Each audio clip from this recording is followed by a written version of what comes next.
മോനെ അബൂ ഹുറൈറ, ഭക്ഷണം കൊടുക്കുക, അത് വലിയ ഗുണാണ്. മറ്റുള്ളവർ ഭക്ഷണം കഴിക്കണം നമ്മളെ കാരണം കൊണ്ട്.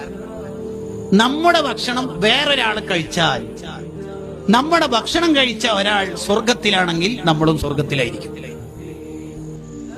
അങ്ങനെയുണ്ട് ഇസ്ലാമില്. നമ്മുടെ ഭക്ഷണം കഴിച്ച ഏതെങ്കിലും ഒരാൾ സ്വർഗത്തിലാണെങ്കിൽ അവരുടെ ശഫാഅത്തിലൂടെ നമുക്കും സ്വർഗത്തിലെത്താം. അതുകൊണ്ടല്ലേ ഈ പ്രവാസി സുഹൃത്തുക്കളൊക്കെ ഇത്രമേൽ സ്ഥാപനത്തിന്റെ മുത്തഅല്ലിമീങ്ങളൊക്കെ തക്കാഫുൽ ഏറ്റെടുക്കുന്നത് വെറുതെയാണോ? അവര് ഓരോ ഇടങ്ങളിലും നിങ്ങൾ പോയി നോക്കി അവർ ഓരോ സ്ഥാപനത്തിലേക്ക് ഓരോ റിയാലോ അല്ലെങ്കിൽ ഓരോ ദിർഹമോ അല്ലെങ്കിൽ ഓരോ ദീനാറോ അവർ കൊടുക്കുന്നതിന്റെ കാരണം എന്താ? ഇൽമിന്റെ അഹ്ലുകാർക്ക് ഭക്ഷണം കൊടുക്കുന്നതിന്റെ മഹത്വം അവർ പഠിച്ചതുകൊണ്ടാണ്.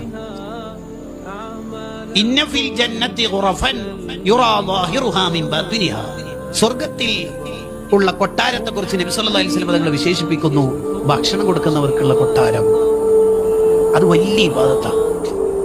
ഖലീലുല്ലാഹി ഇബ്രാഹിം നബി അലൈഹിസ്സലാം അറിയപ്പെടുന്ന ഒരു പേര് അബുല്ലൈഫാൻ എന്നാണ്, അതിഥികളുടെ ഉപ്പ എന്നാണ്. ഇബ്രാഹിം നബി അലൈഹിസ്സലാം എപ്പം ഫുഡ് പാചകം ചെയ്താലും ചുറ്റുവട്ടം ഒന്ന് സഞ്ചരിക്കും. ആരെങ്കിലും കിട്ടോ നോക്കാൻ, ഒരാളെ അതിഥിയായിട്ട് കിട്ടോ നോക്കാൻ. ഒരതിഥി നമ്മളെ വീട്ടിലെത്തിയാൽ ആയിരക്കണക്കിന് ബർക്കത്ത് നമ്മളെ വീട്ടിലുണ്ടാവും. അതുകൊണ്ട് അലി റളിയല്ലാഹു അൻഹു ഒരു ദിവസം ഇങ്ങനെ കരയുമ്പോ ശിഷ്യ